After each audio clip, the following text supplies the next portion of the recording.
شوية أرقام قياسية جديدة اتسجلت في موسوعة جينيس للأرقام القياسية بعد كأس العالم قطر 2022. قطر هي أصغر دولة في التاريخ من حيث مساحة الأرض تستضيف كأس العالم بمساحة 11571 كيلومتر مربع.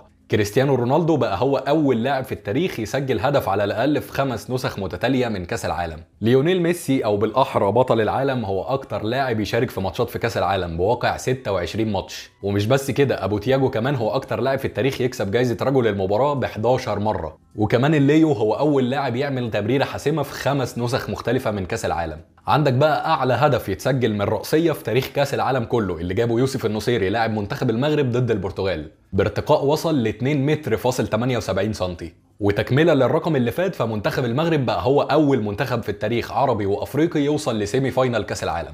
أما ماتش إنجلترا وإيران اللي كان في دور المجموعات فاتحسب فيه أكبر وقت بدل ضايع في تاريخ كأس العالم كله بإجمالي 24 دقيقة، وده